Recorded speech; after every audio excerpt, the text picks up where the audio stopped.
All right, welcome to today's third Sip and Chat. We have a very important crypto shock jock, Wendy O. Thanks for having me. I'm excited to talk to you guys and get into it. And we're excited that we have like a fellow female in crypto, like super stoked about literally our whole team and staff was like, oh my gosh, we have Wendy O. We're so excited and thankful. Thank you guys for having me. I'm excited and I appreciate the flowers. It's nice too. It's nice to be appreciated sometimes for all the free work you do on the internet. But yeah, all the yelling at people and fighting with the boys and being like, you guys are dumb, just shut up, let us do what we're doing. I know my people, but yeah, I'm happy to be here, happy to talk and chat crypto and get into it. Thank you. For everyone who doesn't know who you are out there, do you want to give like a quick little introduction and talk about some of your channels? Sure. So on the internet, I go by Crypto Wendy O or Wendy O because it's fun. And I'm on YouTube, on TikTok, on Instagram, on X, on all the different socials. And I basically just talk about crypto. I kind of call the public servants out for their bad behavior.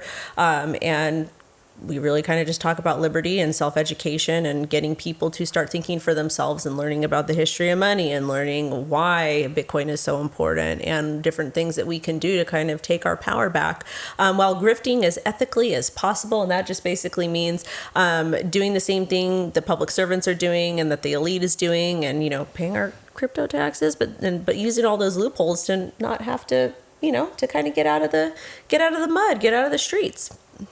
Yeah, exactly. Absolutely. And for us, this is a huge event like Lauren described. I think she can tell you a little bit about how much this means to her, and that might actually help everyone else who's watching understand how important you are to us. Yeah, so as all our viewers know, like I talk about how there was a huge learning curve for me in crypto, and one of those learning curves was watching Wendy O online on YouTube and on Around the Blockchain with all the boys. And I just remember she is the only female in this sausage fest, for lack of a better term, in crypto. And her voice as a woman and the things she cares about and being a mom just built a lot of trust for me and gave me a sense of safety and like hearing from a fellow mom and all the exciting things you're doing in the crypto space was like, a voice that I can relate to and understand. And she's speaking my language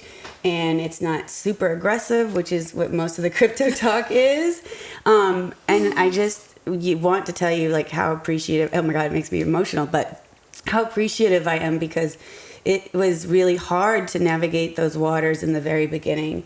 And crypto is so scammy. So to trust someone and to hear from someone who is, started from the bottom and worked their way up in crypto too is so important to me. No, I appreciate it. You're making me emotional too, because part of why I got into crypto is it was really kind of to empower people like where I came from. And I know we talked about being born and raised LA, California, Los Angeles, California. And, you know, I grew up without a dad. My dad passed away when I was young. And, you know, it's not like we grew up in poverty, but we grew up with not a whole lot. And, you know, not having a dad around and being subjected to lots of different interesting things in my life, I was kind of lost for a long time as to like, what am I going to do? As I was currently working in healthcare and infectious disease, HIV, AIDS, and I didn't really know what I was going to do. I just knew I needed to go back to school to kind of get out of, you know, the neighborhood we were living in. Technically it was a hood. And I kind of was able to, everything kind of fell into place with crypto. And it's really kind of helped me kind of take my power back, get my liberty back, get my freedom back, feel comfortable and confident as a mom and as a woman, and know that other people in my personal life might have these assumptions of, and, you know, tell me that I'm not good enough or, you know, that. And then I just kind of, crypto really kind of taught me to take my power back and to know that I am good enough and I do matter. And so my whole entire goal is really to teach other people, regardless of their background, that they are important, they do matter. And though, you know, crypto is hard to understand, I get it, because it's tech heavy. Most people in the United States of America were not brought up in a tech household, or not brought up knowing about the history of money. Or a good education in general about civics and finances in general. Like they don't teach us in school how to manage a checkbook, how to manage our bank accounts or savings or anything, how to actually use the system to our benefit. And I'm so thankful that I found crypto, because Bitcoin really forced me to learn more about the history of money, and it also forced me to be self-sovereign and to really take accountability for my actions. And a lot of people, we're so used to traditional finance, like spoon feeding us. It's like, okay, you grow up, you forced to go to college, is if you want to get a good job, you got to go to college, and then you open a bank account, and then you invest in a 401k. I didn't know what was in my 401k. Like, I was just putting money into it because that's what I was told. The system grooms us to be worker bees, and to pay into all of the bigger financial institutions to work for them, not for us. Yeah, and they don't really talk about the fees that it costs to manage these things, and we essentially it's our money that we're putting into it, but we can't take it out until we're a certain age, and I think that's ridiculous. And I wasn't really aware of all these things, so Bitcoin taught me that. And it taught me that I get to actually own my own money, and that I don't have to answer to anyone, and I don't have to be oppressed, and that I don't have to, kind of follow that, traditional societal norms. And it also kind of taught me a little bit about, and again, not a crazy feminist or anything, but it really kind of taught me about the history of women. And up until 1974, we weren't able to own houses on our own, or get bank accounts, or lines of credit. It all had to be done either through our fathers or through our husbands at that time. And unfortunately, a lot of women were forced to stay in very horrible relationships because, God forbid, you said, you know what, this is happening, they're abusing me, and a lot of women were forced to stay. And that's another thing that we talk a lot about on my channels, and the importance of people from underserved communities, or in very certain situations, are able to take their power back and have their own finances, and they don't have to deal with that financial abuse and whatnot. And again, that goes for traditional industries too, because there's a lot of that's going on. But and speaking to that, it's giving those people you mentioned a real chance at making life-changing money, done correctly, and doing your research and investing wisely and making good choices based on your research, and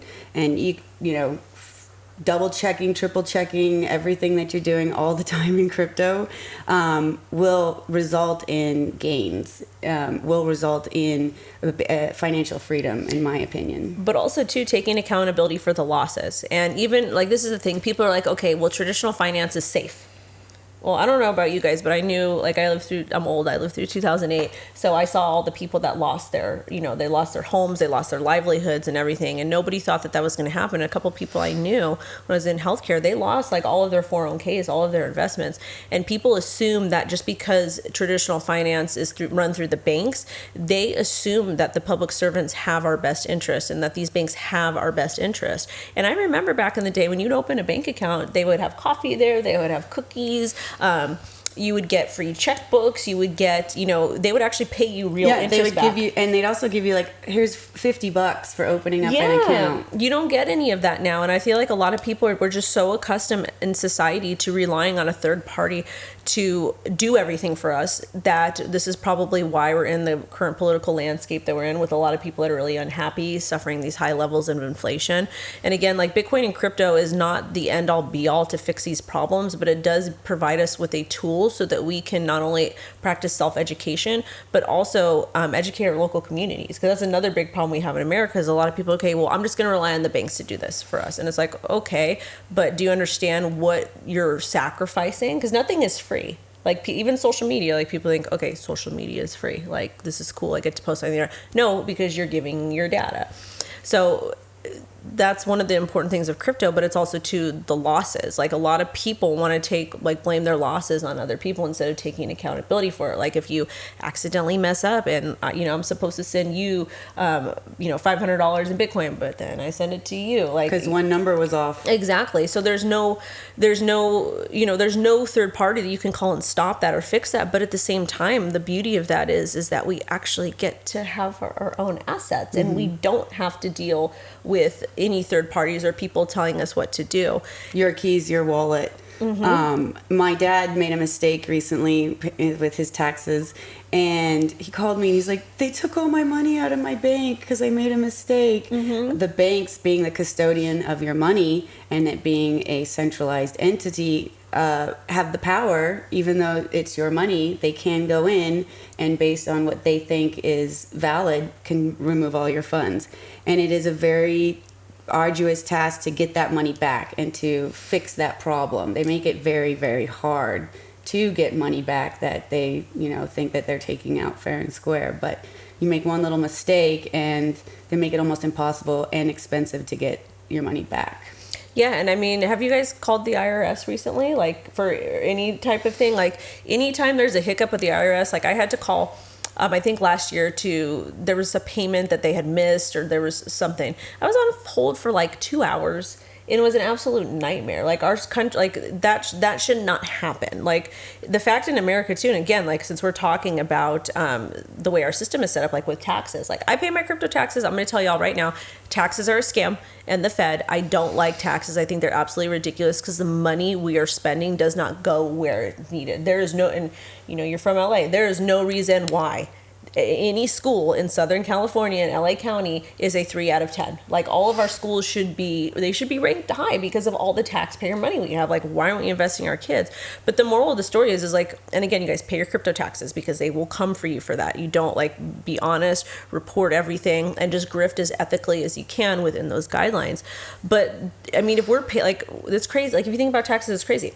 I have to pay a CPA to go through my stuff to make sure that it's done the best of our knowledge, okay? Because that's not what I'm good in, is being able to read balance sheets and whatnot. When they have to go to school to learn this very specific occupation because it is that challenging. Yeah, and then you submit the paper to the IRS, and then the IRS may or may not come back and say, oh, well, you made a mistake here. You made a mistake here. Instead, and to me, that's crazy. Like, shouldn't they have all our data anyways, and with AI and all this new tech, can't they just tell us like what we need to pay? And I mean, crypto is a potential solution for that because everything is public. It's on the blockchain, but it's transparent. But it's like that just goes to show you how big of a scam the entire system is. And it's just, to me, it's absolutely mind blowing. It's rigged against you. Yeah, and that's on purpose. So we have so many people, I feel like, in poverty, and right now with the high levels of inflation, like things are just getting worse and worse and worse and more complex. And like I could talk about CBDCs all day, but I feel like that's what's happening is we're gonna become so oppressed financially with the high levels of inflation, the high cost of living, that we're going to be forced to go into this world of financial inclusivity, which all that really means is, and again, I've got a podcast with Hotep Jesus. We call it the Black and White Podcast. We talk a lot about CBDCs and politics and stuff. And the reason why is because it all relates to crypto. But really, it's going to be financial oppression for all. And Americans will finally get the equality that they want. And that's going to be with that CBDC. And like you said, like how they just went in your dad's account and took it. They're going to be able to come in and stop your transactions and take money from you. Like, it's going to be kind of wild. So This is what I do. We educate about this stuff. We talk about what's coming. And we talk about what we can do to kind of hedge against this. And also, too, just to really, understand what is happening in the world. To that point, Crypto Cafe's first lesson is not even about crypto. Our first lesson is what is fiat, because people don't understand the dollar and currency, and they think fiat's a car, and what does that mean? So it's actually going back and explaining what is our actual currency today. What is the dollar? How does that work? What is it based on? Most people still think that it's backed by gold in Fort Knox, which is absolutely not true. And the problem with it is like there's so many people really that believe that Fort Knox has all this gold piled up there. You know what? But I don't see this. And again, I cannot verify. We always talk about don't trust. You have to verify. I cannot verify that there's actual gold in Fort Knox. We don't have blockchain analytics showing that. We don't have transparency. Nobody could just walk by and see and verify, okay, we have gold in Fort Knox. But with Bitcoin and with crypto, unless it's a privacy coin, you can verify on chain, like this person has X amount, or this person has X amount, or this transaction was sent. And again, like that's, and the beautiful thing about Bitcoin is it's open source. It's transparent. Everybody can see it. It's somewhat anonymous to an extent. There's only 21 million coins ever created. Yeah, we just can't print any more money. Like we recently printed $3 trillion of American money based on what? On what value? On what GDP was that based on? Well, we printed it because people were not able to balance budgets in their own, in their positions. I don't know about you, but me and my household, if we're running a little bit low on cash, we're not going out to eat, or we're not going to shop at this store. I tell my daughter, we got to go. We're not taking out more credit cards to fill them back up. But that's what the government is doing. That's what our public servants are doing. And that's why that's what the beautiful thing about Bitcoin is. You can't print more Bitcoin, 21 million. And then of course with human error, that amount continues to go down. So it kind of shows people the difference between a fiat currency and what crypto and Bitcoin is, because again, set supply is transparent. And when we talk about cash, it's like, you can't really track that at all. And it's like, what sucks about it is there's people that are doing absolutely horrible things with cash and there's no way to prove it. That's the number one question I get from other women that I talk to about crypto that are just interested, that don't know anything. They're like, but what is it worth? Like, where, you know, I know, like, I had a friend of mine tell me her daughter bought a very expensive piece of artwork with Bitcoin because who she was buying it from would only accept Bitcoin. And she was like, but she had to take her US dollars and put it in Bitcoin. But how does that dealer know that the Bitcoin is worth what, you know, that's going to be worth what the painting was worth? And I said, it's what Bitcoin's perceived value is at the time. The market. And that's another thing. And we're that's not what taught the in same school. for the dollar. It's like this dollar buys me a candy bar. That's my perceived value of the dollar. When in actuality, it's probably worth half of what we think it is. Well, that's the thing too, is like people don't understand about the market. Like the market is such a beautiful thing because it's people that are basically, it's a group of people that are basically determining what a particular asset is worth. The feds. Yeah, but when we're talking about like fiat currency, we have people that think they're smarter than us and more intelligent and better than us telling us, okay, this is what it's worth. This is what a tank of gas is worth, or whatever it is. But with Bitcoin, it's actually a collective group of people that are giving value to something. And to me, I think it's beautiful. Like to watch this whole decentralized economy come together, people transacting from all over the world, the miners like essentially facilitating these transactions. It's a really, really beautiful thing and really kind of shows you the power of community. However, there are downsides to operating in a decentralized economy because people's feelings can get I think there's a few things to mention with all of that because we covered so much in such a little time. But I think it comes. I love it. I think it comes down to like one thing I've noticed is there's a lot of people, like the people that you're talking about, that are like, what is the value of this? Who think it's either fiat money or cryptocurrency, and they're like, we're never going to switch. You don't have to switch. I think that I've heard you describe, not in depth, but we can even go in depth, the benefits to cryptocurrency that make it so that it can coexist with fiat money because it fills things that you can't do with fiat money. Like I, for one, know that if you're trading in the stock market and you need your money in your stock account, you have to wait 7 days for your cash to get into that stock account. And then if you're going to trade abroad, I've heard it's even longer.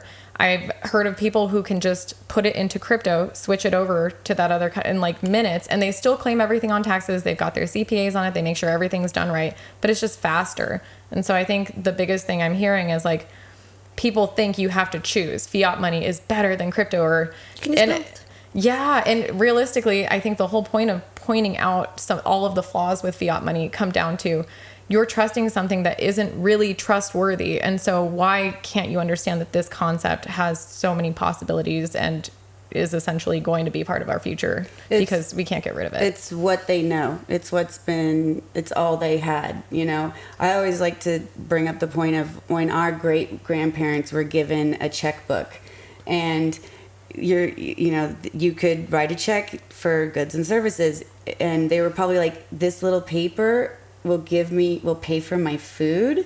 This little paper will pay my or the bills, credit card, like, and then the evolution of the credit card. This plastic, like, that's not going to work. I'm not using that. You know, the carbon fiber, back in the day when you'd get your printout. Yeah, the 80. I remember that. Yeah, because they would take a printout of your credit card information and store it, which that in and of itself is like so dangerous because they could easily copy down your numbers, and there's all kinds of credit card fraud, as we know.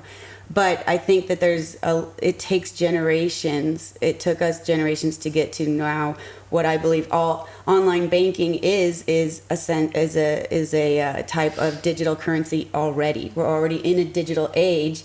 It's just your online banking. It's Venmo, PayPal, Apple Pay. It's, again, ones and zeros in a ledger that is being governed by a central entity. That's slow because it still has to track where the physical money is at. Whereas with crypto, you're not tracking where the physical money is at. So there's no loss in transaction time. It just knows where it's going like that. Mm-hmm. And the other big thing is, but it's so like, it's so scammy and you can be hacked and there's so much fraud. And I like to say, well, cough, Mr. Cooper, which is one of the largest financial services for the housing market, they had some sort of ransomware attack that literally happened. I think it happened on Halloween this year, 2023. And nobody was able to pay their mortgage payment because we're so used to transacting everything online. Well, guess what? Because their system went down and there was an issue, people weren't able to pay their mortgage payments. And they service, I think, absolutely. I forget how many people they service, but they are like I should have this here. But they were one of the largest. We can Google it and have someone give us the info. Yeah, well, but it's big. I just know it's one of the biggest ones. I don't have it off the top of my head. But with that being said, is like people think, okay, you can get hacked with crypto or whatever. But guess what? They literally got hacked. They literally got a ransomware attack, and all of their customer data is now exposed. And I believe by FTC guidelines, you legally do not have to tell your client or your customers, your clients, whatever it is, that there was some sort of malicious attack until 30 days after. 30 days after. Which is a lot of time to not know how to protect yourself because you don't know that something's happening. Exactly. It's like you need to know right away. And look what happened with Equifax, one of the biggest cyber hacks in the history that took 50% of Americans' personal information. And there were no penalties. There were no, I'm sorry. It's just like you signed up for that in your terms of agreement. Like it's just, there's no recourse. It's just like, hey, just letting you know, all of your personal data is out there in the world now that we were supposed to keep safe, that we were supposed to keep private.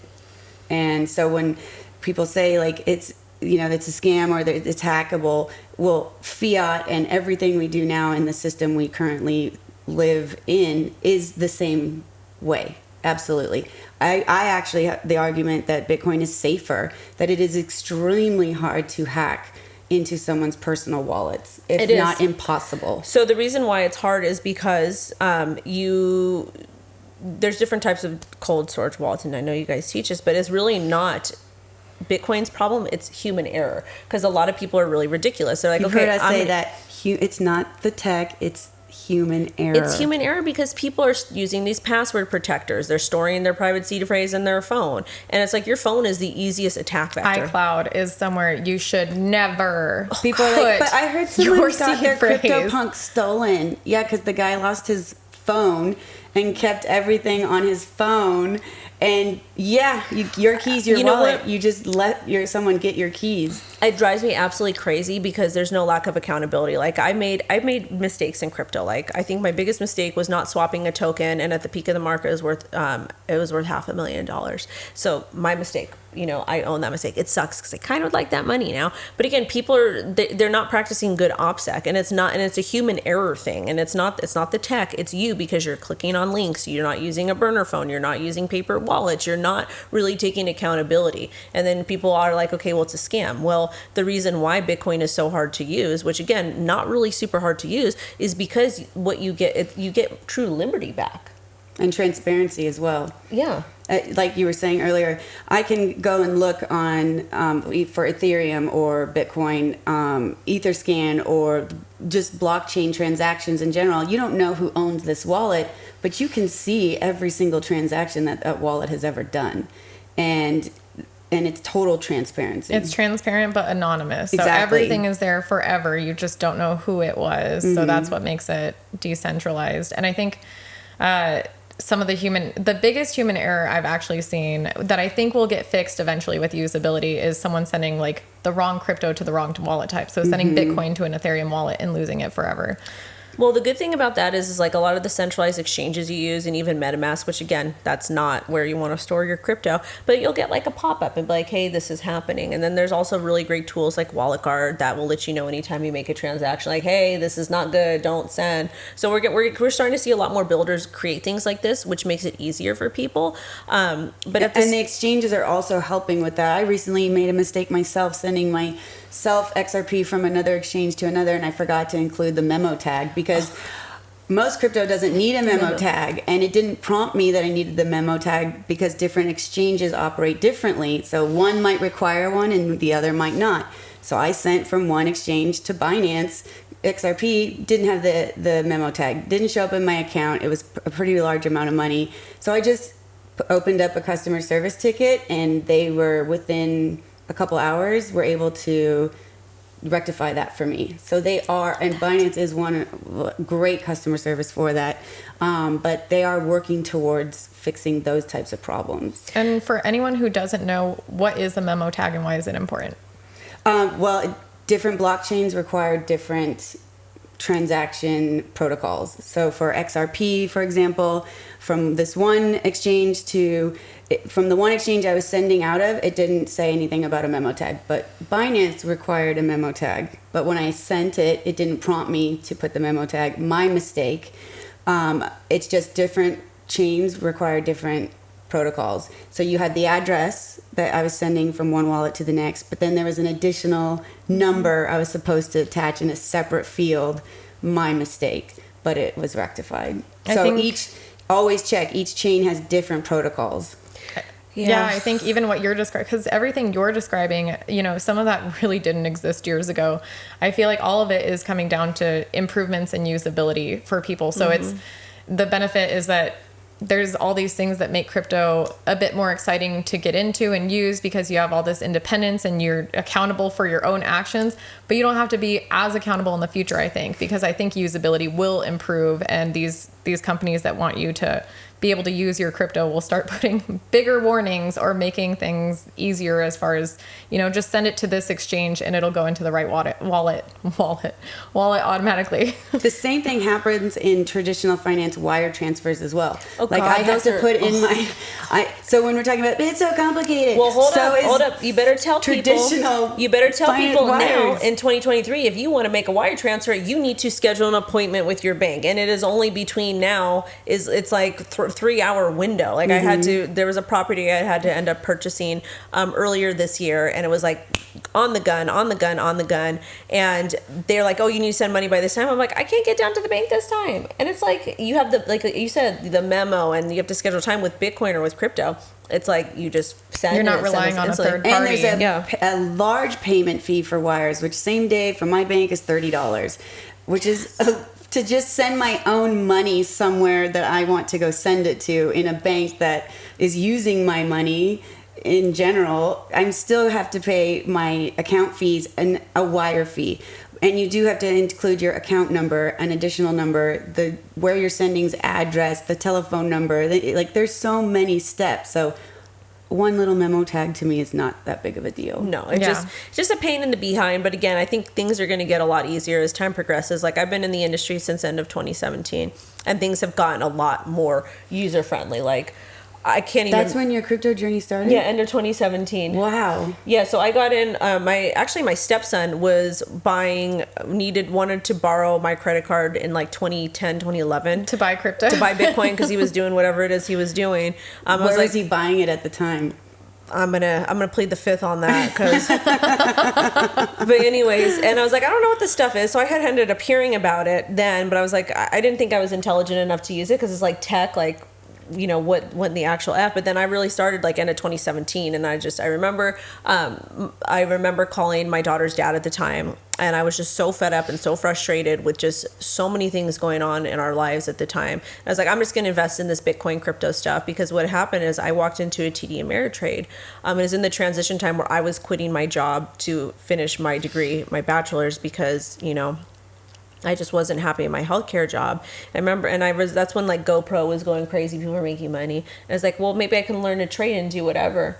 And so I remember I walked into TD Ameritrade and like, oh, if you want to open an account with us, you need $25,000. And I was like, I don't have That's the minimum amount required to start. And I was like, I did have $25,000, but that was for school, because I'm a saver. I'm a big saver. Like I was the one in the relationship that was always saving, and and I just remember feeling like so defeated. And then when I kept hearing about Bitcoin again on libertarian radio, and again, you guys, like political wise, I am like straight down the middle, like live free, do no harm, just handle your business. Same.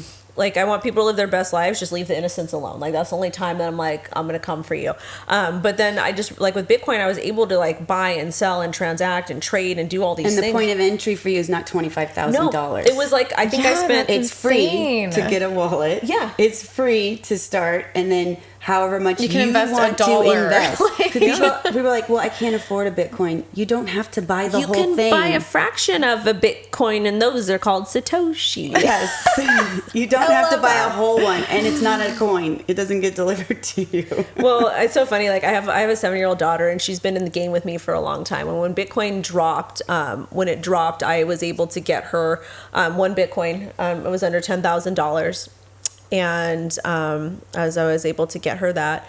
And so she has a physical Bitcoin that she hides under her rug and whatnot, and it's super cute. So she's like, I have a Bitcoin. I'm like, yeah, you do, but don't tell anybody. Yeah, don't tell anyone. Yeah, but it's speaking of like trading on exchanges, like 25,000 is insane to me, because I thought it was, you have to hold, my understanding for some of the accounts I've owned is you have to have 25,000 if you want to day trade. I think you have to maintain a solid 25,000 the whole time to day trade, which is like a totally different type of trading. But I think, again, going back to, you don't have to choose between fiat money and crypto. Sometimes it's insane to me that people are like, diversify your portfolio, diversify. And I'm like, okay, but then I trade stocks. I still I do a lot with my fiat money, and I also trade crypto, because why wouldn't I try to benefit from both markets and industries? Why not? Yeah. That's why we're here. Really just kind of, because it's important. I feel like a lot of people are kind of misinformed, especially because of all the stuff that we see in the news and the BS. But I'd like to ask you, what were the challenges that you faced when you were learning about cryptocurrencies? What was... Because you said it, like, it is a really technical space. It's got its own vocabulary. It's not user friendly yet. It's better than it used to be, but it's got a ways to go. So for me, when I was in crypto, when I started posting, I had a family friend that was like, oh, you like crypto? That's so cool. You should join crypto Twitter. And I was like, I hate social media. Is that stock twits? Or is it just crypto Twitter? It's crypto. Yeah, we call it crypto Twitter. It's a bunch of degens. Like, I come from that lifestyle also, so I was like, I fit right in. There's autism everywhere, ADHD, because I'm on the spectrum, and I'm like, yeah, I fit right in. So I saw these cartoon characters like posting charts, and I was like, I can figure this out, because I have a very strong math background from working in healthcare, as I did want to be a pharmacist at one time. So I taught myself how to trade, because the indicators in trading, it's just mathematics, it's patterns, etc. So probably one of the hardest challenges was back then in 2017, if you were on crypto Twitter, if you were not a developer or if you were not a trader, you were stupid. And like, you couldn't ask any type of question. People are like, you're stupid, you're this, you're that, you're that. Noob. So the toxicity was probably one of the most annoying parts, because I would get dragged all the time. I was one of the few women that had my face out there. Which again, like, don't care about the whole feminist narrative, but it is what it is. Like, people were mad about a lot of things. I got called dumb a lot. And then plus I had a lot of things going on at home in my personal life that didn't help add to that. But that was probably the hardest thing, is like, when you're on social media for the first time and like you get dragged, you get attacked or canceled, like that part's hard. But then also too, like, having to navigate through all this tech stuff, I was like, what the heck is, blockchain? And like, I read Bitcoin, I read the Satoshi's white paper, and that's super confusing for somebody who's not technical. But if you go back and you reread it multiple times, it really starts to resonate with you. And one of the things I tell my audience too, is because they come from a similar background that I do, is don't beat yourself up for this. Like, when I was still learning about crypto, I was working at my full-time job. I just had my daughter. I was nursing. I was pumping. She's exclusively breastfed, 100%. So I just remember sitting in the break room on my 15-minute breaks. Like, I would spend like 15 minutes, after I got myself situated, start watching videos or reading like different things, learning about technical analysis. And I always tell my audience, spend 10 minutes a day. Just if you have to Google a term, or go to Investopedia.com. Investopedia.com sponsored this podcast and sponsor mine too. But it's 100% free, and it teaches you about, investing and what is an option, what is expiry date, like whatever that is. So I feel like that's probably the best thing to tell people, is like, you just to continue to self-educate yourself. And so for most of our demographic is people who absolutely know nothing about the crypto space. That's where I come from. And like, where do you even start to explain like what is a white paper? So I don't like white papers. I think most of them are completely full of crap. They don't even know what a white paper is. So basically, a white paper is just like a document that tells you what a project does, talks about the fundamentals, about the tokenomics, what their goals are, their marketing budget, all those types of things. And a lot of these so back in 2017, we used to have white papers, but then a lot of these companies started getting smart. They're like, okay, nobody's going to read through a 35 page white paper on roadmap on this type of consensus token. Or this the or whatever utility of it is. a token that nobody understands. Yeah. So they started making light papers, which were a page, and that's like what I rock with. Yeah, that's what I rock with. I don't really care too much how you work in the background because let's face it, I don't know how this microphone works. Exactly. I don't know how the lights up there work. I don't know how my credit card works. I don't know how my phone works, but I do know that it works. And I feel like, that was that. But, what I just recommend people do is just start Googling, start using the internet. Like, we are so blessed in 2023. And really with the inception of iPhones and the internet, everybody has access to GPT.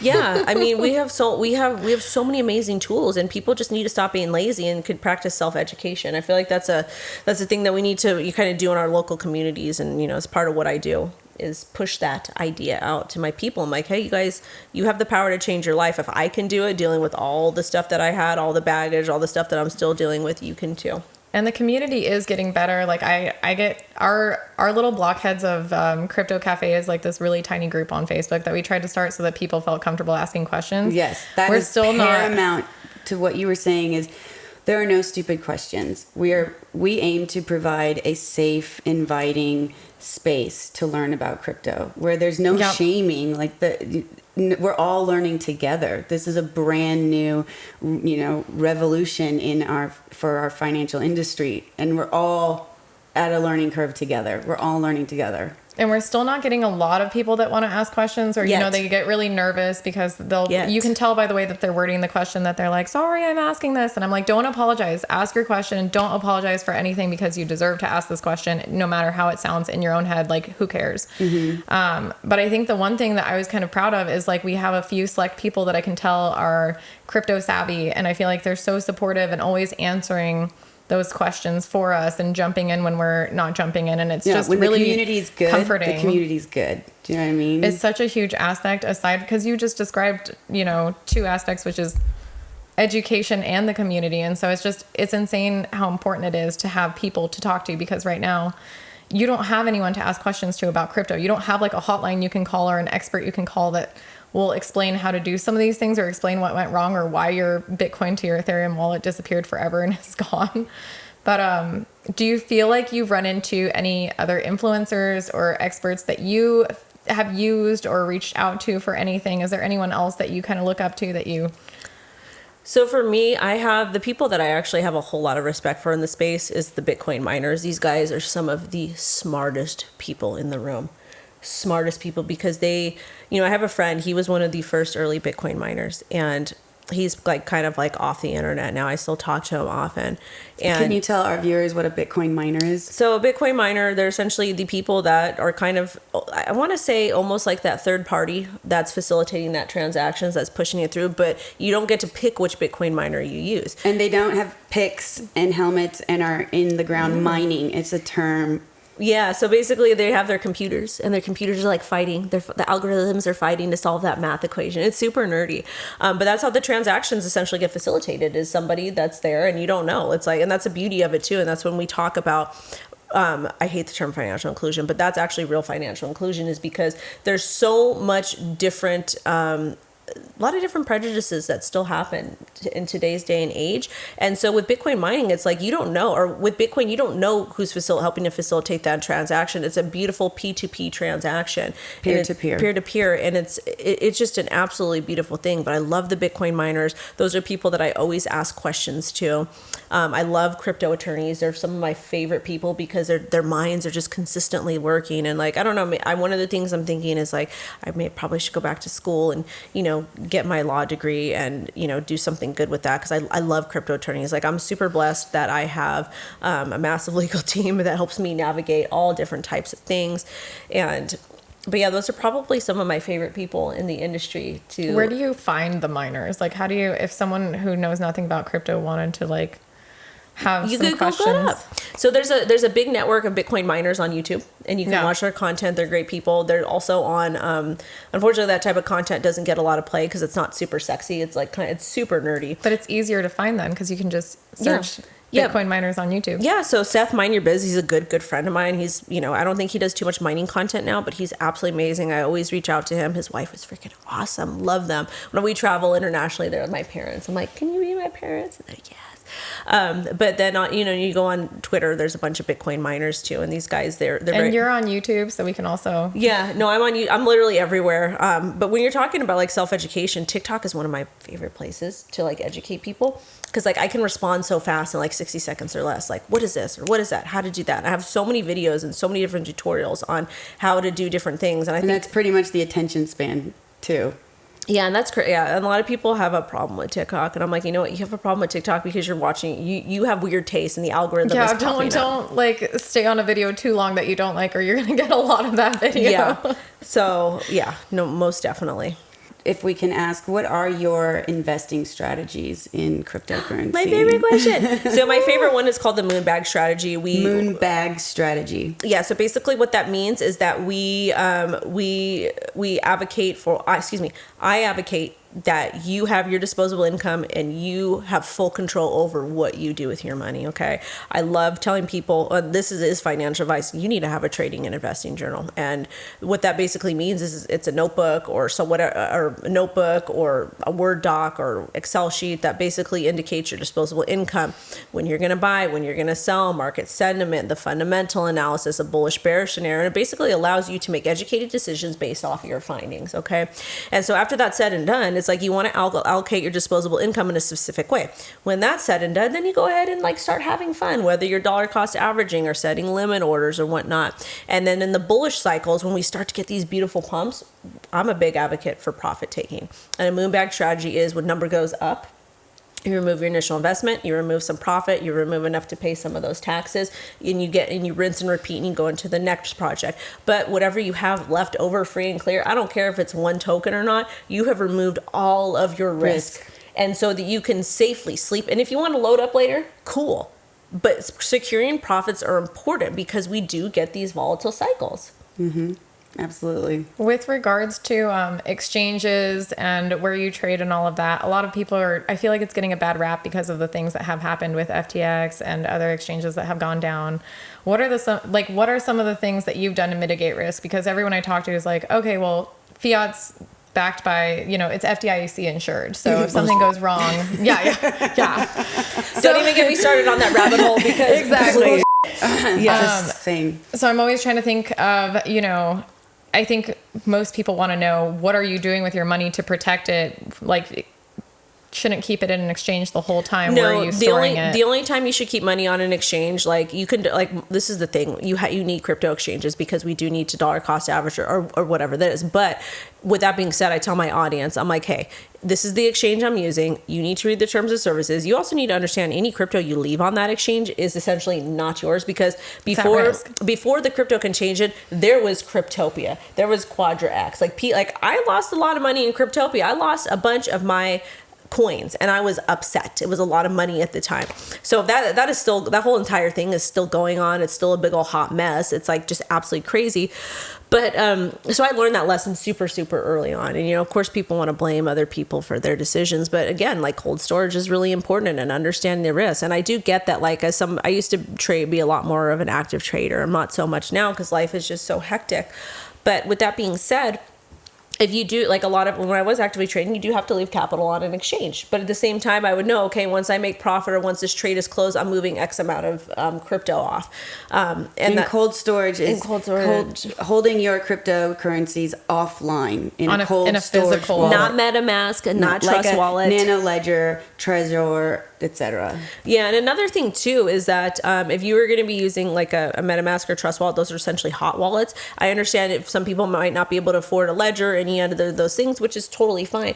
But what you can do is you can get a burner phone and completely wipe it. If you have to put MetaMask on, great. If you have to put Trust Wallet on, great. But keep it offline. It's still not the safest solution, but it's a better solution than keeping it on your phone. Mm-hmm. What would be your advice for how to store and keep their keys safe and their I was gonna say that because words because it's how do you cold I'm always storage take is a what picture on people my wanna phone know. real quick, No. but then delete the picture and then delete No. it Yeah. and then print it out. No. But No. like so, I've got a walk us journal. through how to keep our passwords, pass keys, your wallet safe. So what you do is you want to write everything down. Okay. And then you also want to get a titanium little plate and you want to etch into that too. And you need to figure out a safe place where to store those. Where do you get a titanium plate? There's a company called CryptoTag. I think they're on my website. I don't know if I have a ref link with them. I honestly have no idea. It doesn't matter. I don't even care about that. But you can get them. You can even get one on eBay, and that's fine to get on eBay or Amazon or whatever it is because you're going to actually etch in your own private seed phrase yourself. So what happens is that like people don't understand, but you can actually, if you print out your private seed phrase on your printers, because most of them are Wi-Fi, those can actually get hacked. So that's not technically not safe. So I have a separate desktop, like a separate like little laptop thing that I do my stuff with, but also too, like when we're talking about like custodying your crypto and all of those types of things, it's just, to me, it's just very, very important to back that up. So what I mean by back it up is after you set up your Ledger, Trezor, Tangem, Arculus, whatever it is you want to do, make sure you're able to reboot it with the password you wrote down, because if you can't reboot it, you're going to lose all your crypto. So before you even send yourself your tokens, you want to double check that you're able to upload that wallet again. Mm-hmm. That's very smart. Thank you for sharing. Yeah. Have you ever used a paper wallet? And I only ask this because I know so many people that are having trouble with paper wallets right now. And I'm like, I would love to help, but that's actually one thing I've never used. Yeah, those are more complex, and then you have to figure out exactly where you want to use it or get it from. I have a really good friend, Brooke Lacey. Was another really early Bitcoin miner in the game. She's also a technologist, and she does a lot of tutorials on that type of stuff. Because I hate doing wallet tutorials.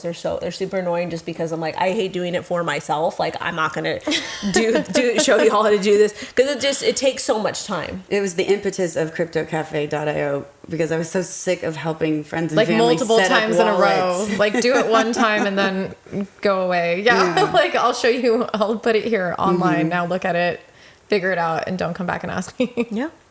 Yeah, but setting up the wallets is probably the most frustrating thing, but it's important to learn how to do. And like you can even do, you don't have to like send all your crypto there the first go around. Like you send little test transactions and get comfortable with it and just play around with the ledger or whatever device you decide to use before you do. So, yeah. That's really good advice. Thank you. Yeah. I'm going to go through my list.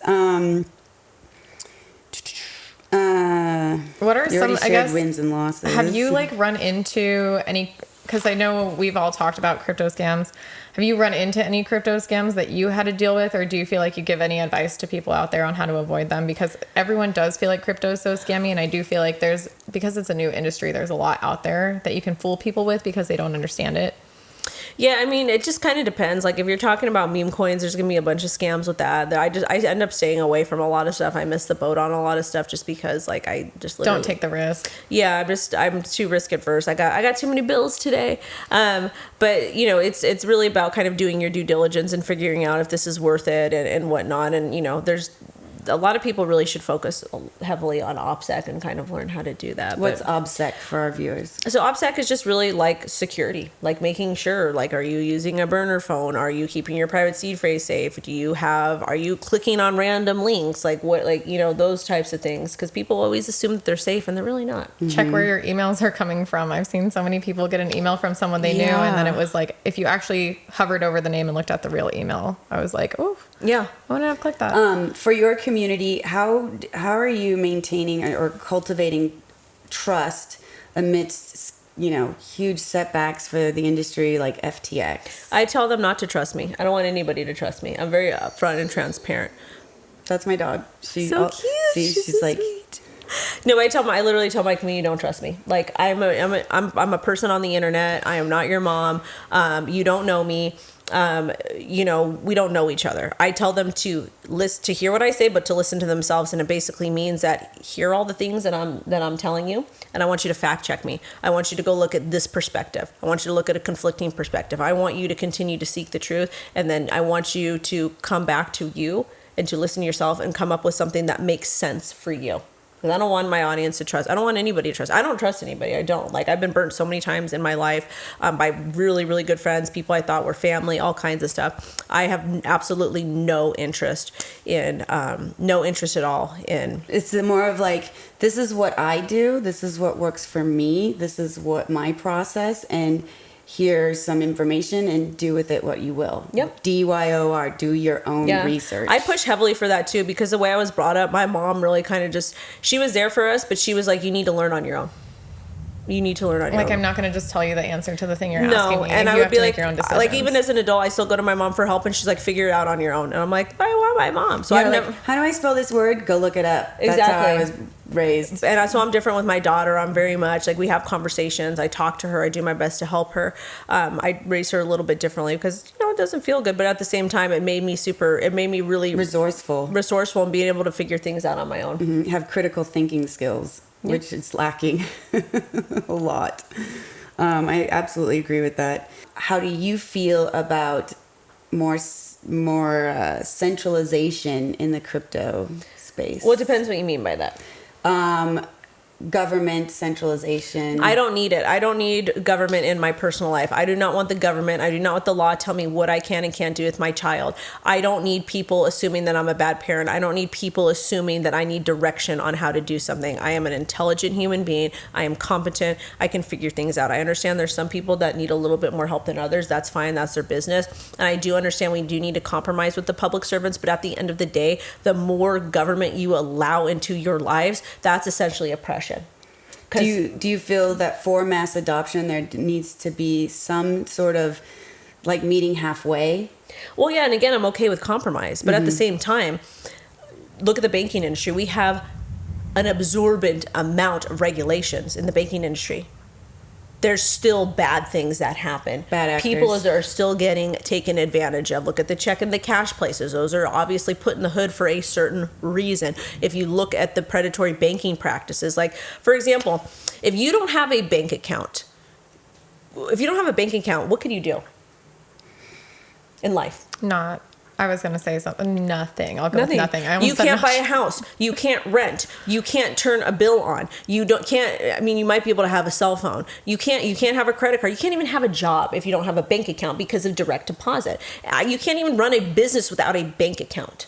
You can't. And even with a bank account, you are so limited to your credit history at the end of the day. Like, if you once you have step one, it's still no credit. Yeah. Oh God, don't even get me into no credit. They're like, we can get into the steps here of what you need. So I can't even talk to you. You're better off having debt and bad credit. So again, like, people argue like, we need this, we need that. I'm like, good, you need that. I don't, but I do understand we do need some sort of intervention, which I'm fine. Like, because compromise, you have to have compromise in every single aspect of life. And the people that decide not to compromise, they're stupid. They're really, really stupid, and they're going to end up getting absolutely wrecked. Mm-hmm. And wrecked is what? Wrecked is when you just lose. Mm-hmm. When you're a loser. Do you want to share what your biggest wins with crypto have been, or do you want to keep that private? We'll keep that private. Okay. We could always go over biggest losses.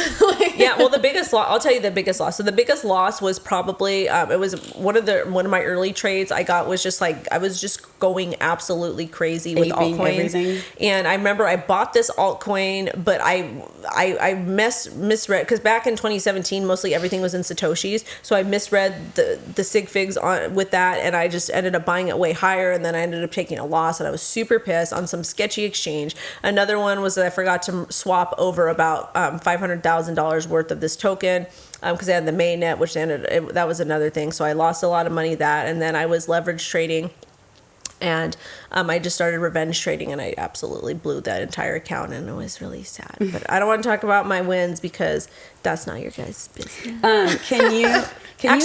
My biggest win was probably getting my daughter one Bitcoin under $10,000. Oh, that's the biggest win. Can you explain the saying, buy the rumor and sell the news? So basically, you want to have a lot of fun when there's rumors, but you have to be able to think fast on your feet and sell when the time is right. And is the bull market the time to get into cryptocurrency? No, if you're getting in the bull market, you're not going to do as well as you would have if you were buying those red candles. I used to have a saying all the time is we chase red candles, we chase the dips, we chase the pullbacks, we chase when the market is down. And I understand it's really hard to do it, especially with the whole crypto contagion thing that happened. But at the same time, a good trader and investor is going to be able to control their emotions. When the sentiment is down and the charts are horrible is when we feel is the best time to take action to start your investment journey.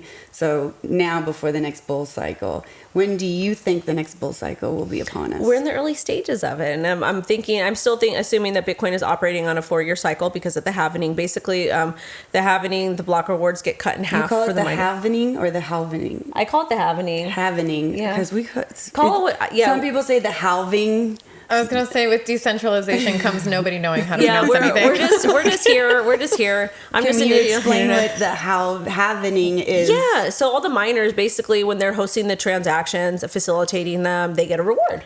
And basically that reward gets cut in half when the halvening comes, and that's why Bitcoin is kind of like deflationary. So the cool thing about that is like Bitcoin's mining economics, which again, not an expert in, that's basically like seeing a company's balance sheet or seeing their earnings report and whatnot. So, and the last Bitcoin based on this halvening will be mined in 100 years. So with that, keeping that in mind, every 4 years, if it stays in this 4-year cyclical cycle, that will help to control the volatility because you're going to have less Bitcoins being able to be mined, thereby stabilizing the value of the Bitcoins that are already out there in the market space. Yep. You talked about, I love it, trading on sketchy exchanges. Are there any exchanges or wallets that you just avoid because you had a terrible time with them, or you've... I'm not going to give that information because I might have a different experience than somebody else. And I want people to be able to try and test things out themselves without giving a personal, having a bias about it just because somebody said something. Rumor, yeah. Yeah, because honestly, it's like everybody's so different. Everybody has a different experience with different things. So yeah, like some people hate Bitmart, and I had a good experience with Bitmart. Yeah. Some people hated certain exchanges that are no longer around, but I had a positive experience before they were no longer around. That type of thing. Well, I had a thought and I just forgot it.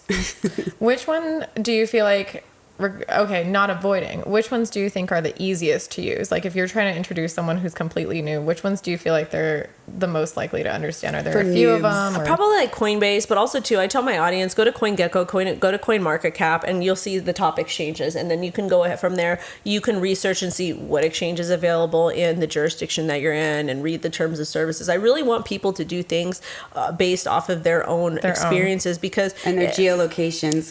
Yeah, it's frustrating because it's like people are like, oh, well, you talk about crypto all the time. Tell me, help me. It's like I'll tell you where to start, but it's like I don't want to give you all of the answers. Like to me, that's entitlement. To me, it's not going to help you do any better in this industry at all. Like I'll give you tips and tricks, but the thing is like if I recommend something and then it ends up not, and like I could take a loss. And if it ends up not being good, they're going to blame you. They get mad at me, and I'm like, okay, well, like people are investing. You're like, I'm doing my own thing, trying my best. Yeah. I think that's the one thing with crypto cafes when we're writing these lessons and designing things is how do we stay neutral enough to where we're teaching people how to do their own research without influencing their opinion on something or influencing their decision to buy or sell something or not buy or sell something. To me, if someone comes to crypto cafe and they hate crypto and they're super biased against it and they're like, I think that this is trash and scammy and I hate it, and they go through our whole education system and they like walk away and they're like, I still am not touching it. I just want them to like come away with knowledge. Just do you know more about what it is at least? Yeah, and that's why I advocate heavily for a trading and investing journal is to be able to write your wins, write your losses, go back and reflect on that, and really go back and reflect on your experiences. Besides, obviously, Bitcoin, do you have like your own list of what you believe are blue chips, like blue chip stocks, but blue chips for right crypto? now, I'm very interested in GameFi, and I'm very interested in the battle of the layer ones, which is basically Ethereum competitors like Cardano or Solana or whatever that may be, and trying to see who's going to kind of thrive with them. And I appreciate the cycles, the bull cycles and the bear cycles, because when we do go into a bear cycle, I think that it gets rid of all the trashy projects. I think it flushes out the projects that aren't here to stay. And I think that the ones that can work through these really difficult cycles, and they continue to build and continue to create more utility and better UI or UX, that those are more interesting to me.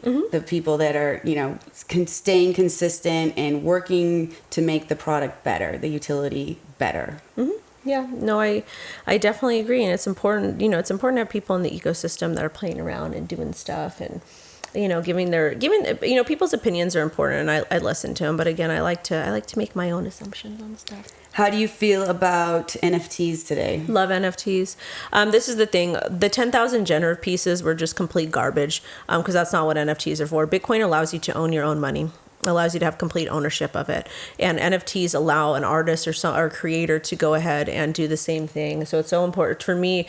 Like, I have so many good friends from the entertainment industry that just got absolutely wrecked. Like, you guys met my friend, and they were in a really popular band in the early 90s, and they just pretty much told record execs to go F themselves, and they were, they did things on their own terms, and if they would have had NFTs back in the early 90s, they had such a massive following. Like, they would easily sell out 500 people at their shows, which, like, in Hollywood, like at the Whiskey, the Roxy, Troubadour, those places, Roxy, like that's a big deal. Like, those, you're selling out shows for that audience. But could you imagine if they had the power to harness that without a third-party record label, third-party predatory industry, and be able to really hone in with their own communities? Like, so many people have done direct peer-to-peer their tickets. Yeah. So, like, recently with even Taylor Swift's concert going out on sale, we saw that there was a bottleneck with Ticketmaster, and her fans were getting gouged because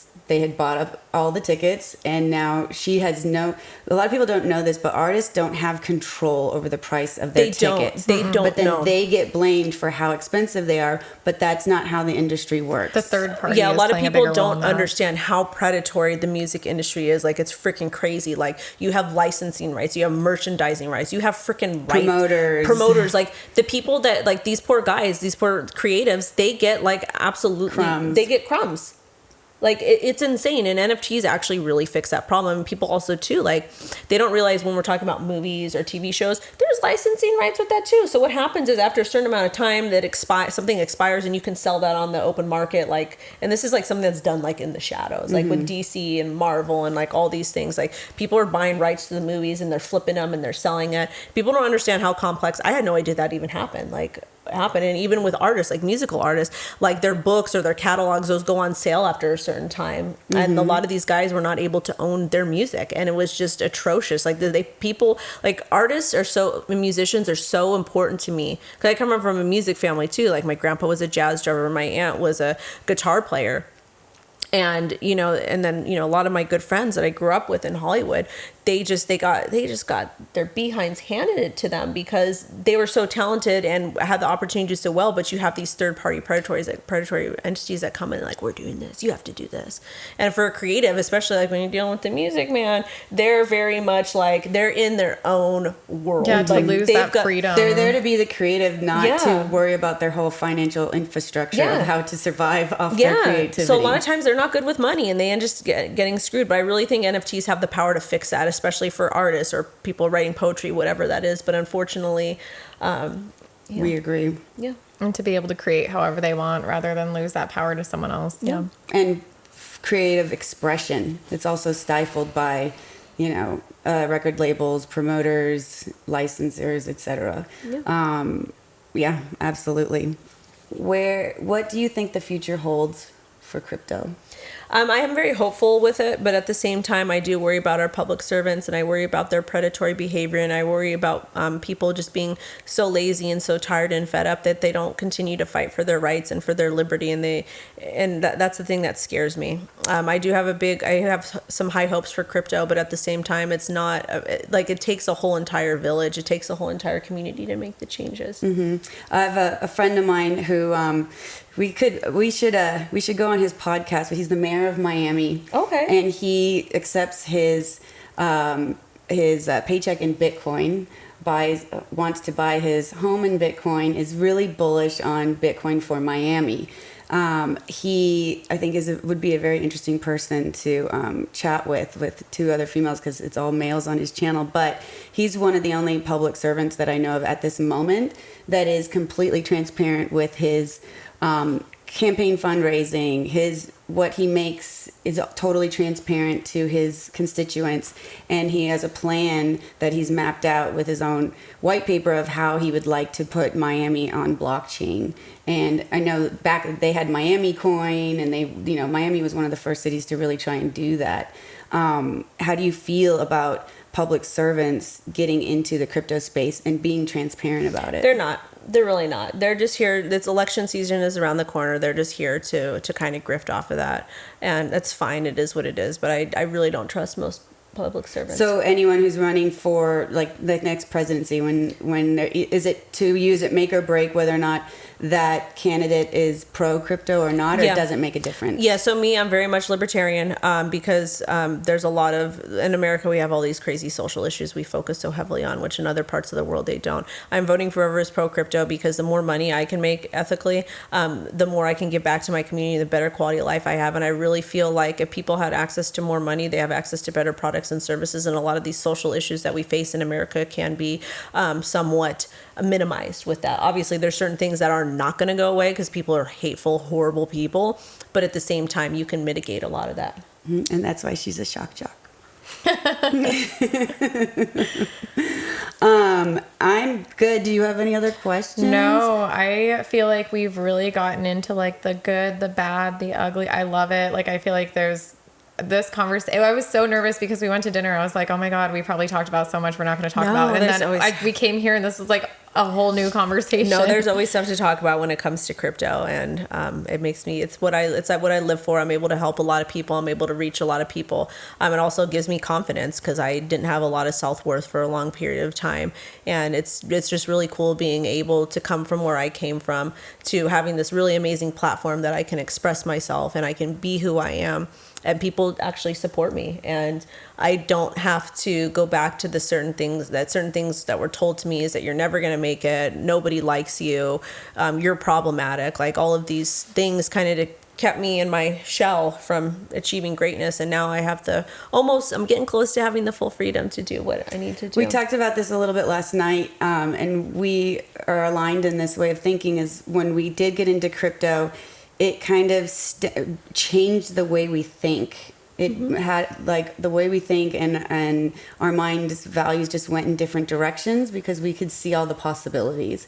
It was almost like getting out of the matrix when I got into crypto. Me too. It's like I kind of knew these things existed, but it just really gave me a lot more power. And for me too, like I come from a lot of trauma, like a whole lot of trauma, and being able to find confidence and find self-worth because I've been able to self-educate myself. I've been able to do my best to be successful. It kind of changes the game, and I feel like other people that grew up with similar stories that I have, it kind of will do the same thing for them too. Like it feels good when you start making money. It feels good when you start getting respect and appreciation from other people. It feels good to see your platform growing. I mean, whatever direction people decide, or maybe you get a really great job in crypto. And I feel like crypto really empowers people that grew up in poverty or grew up poor, that grew up, struggling with different things. It really gives you the power back, and you have an option, you have a way out, and you don't have to. I've seen so many of my friends die from whatever it is that they had going on, but there's other options that you don't have to commit crime, or you don't have to do bad things to make it. And that's, to me, that makes me happy. I want to see people living right and doing well. Yeah, I absolutely agree. As most of our viewers know, because my husband's really kind of active in Crypto Cafe, he's like a mascot in a way, and he's so supportive. But it's really difficult for me as a wife of someone who's so internationally well known and just a success, right?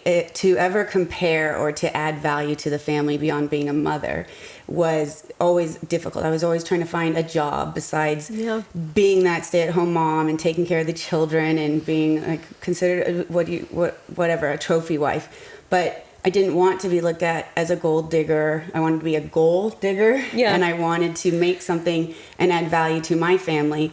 And the way I was able to do that was the freedom of crypto.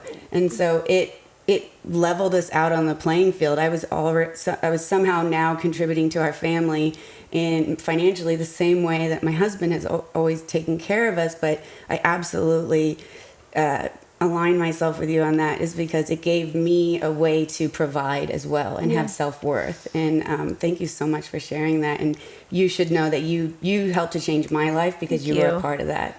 And your influence and your presence is so valuable and so needed. And I want to thank you. I really need that today too. I really need that today too. Yeah. Don't stop. I'm not going to stop, because my existence really agitates people, and there's a couple people even in my personal life, because I'm petty. I'll be real. I'll be real. I'm petty. And my favorite thing right now is Silver Springs by Fleetwood Mac. I'm watching Stevie and Lindsay going at it. And even though I'm going through a very, very rough time in my personal life right now, she's my favorite witch. I will not stop doing what I'm doing, because it is going to completely agitate people that want to see my downfall. And people have been trying to take me down since I was a little girl and just do, some pretty terrible things. But now at least I have my voice power, so you can take my money, you can take all these things. And like my dad, there was a famous quote that he always loved, is you can take my life, but you never can take my confidence. And it's something that I think about often, is like, you can keep coming for me, you can take every single physical thing that I have. You can take parts of me and my body and whatnot, but you're not going to be able to take my mind or my confidence. And you attribute that to your cryptocurrency journeys? And most of it, yeah. I mean, that's super powerful. I came from a very oppressive place, and I don't have to be scared anymore. I don't have to walk on eggshells. I don't have to live my life under authority anymore. I can be free to an extent, and it feels good, man. And not just for women, but for all, people struggling. This is why we're so bullish on digital assets and cryptocurrency, and taking back your control and having the freedom to make your own financial decisions. I feel like the opportunity is still there. That's just my opinion, but it just the internet got adopted slower than, crypto is catching up to that. And so to me, I always looked at it and I was like, oh, it's already so well known. Everybody knows what crypto is. I probably missed the mark. Like, it's not, I got what I got out of it, but that's not true. It feels like we're still leading to adoption and leading to change, and crypto finding its place in society to where I feel like there's still a lot of opportunity there for people. Absolutely. Like, it's not too late for anybody. There's never too late to get in anything. It's just you have to work really hard. It just really depends how hard you want to work. And do your own research. And learn how to do your own research. Stop being lazy. Stop asking for somebody to come hold your hand. Nobody is coming to save you. There is nobody that is coming to save you. I promise you. Like, people might be like, oh, well, I have my parents or my sisters or my friends. Nobody's coming to save you. Things can change like that. So you need to be reliant on yourself. Absolutely. Well, I can't thank you enough for being here from the bottom of my heart. It was better than I could have ever expected. And I want all of our viewers to come check out Wendy O's show called The O Show on YouTube. You can also find her on TikTok. What are your handles? So all the handles are Crypto Wendy O. I have a website, cryptowendyo.com. We are on TikTok, on Twitter, on Instagram, on Facebook, on Rumble, on you name it, we are there. You name it. I am standing up for the underdog. I am bodying bullies. One of the things I hate is bullies. So if you come and you're not correct, you're going to get absolutely dragged. You're going to get wrecked. You're going to get wrecked. And as my daughter says, of course, Lee, thank you so much for having me. Anything else we need to cover? No, I feel like this was great. We're so happy that you came. And I'm like, realistically, even dinner, like, I just feel like this has been so fluid. It's so nice to talk to like another woman in crypto and just, you guys, I promise there's real women in crypto. There's real women in crypto. We're not crazy feminists. There's real women. There's way more than us, I swear. The reason why it's such a big topic is because it's mostly male dominated, which is fine. I love men. I adore men. They're my favorite snack ever in the world. I'm just kidding. I'm like looking over. But I love men. I adore men. I have 2 stepsons that I adore very, very much. And I've had male friends that have just absolutely championed for me my entire life. A couple of them, one good one. I don't know where he's at. Maybe he's in Vegas. I don't know. I gotta check in with him. But it's just important to be able to see people from all different walks of life really coming into this industry and finding their purpose and taking their power back, because everybody deserves to have a good quality of life. Yeah, absolutely. Well, with that, thank you. Thank you guys for having me.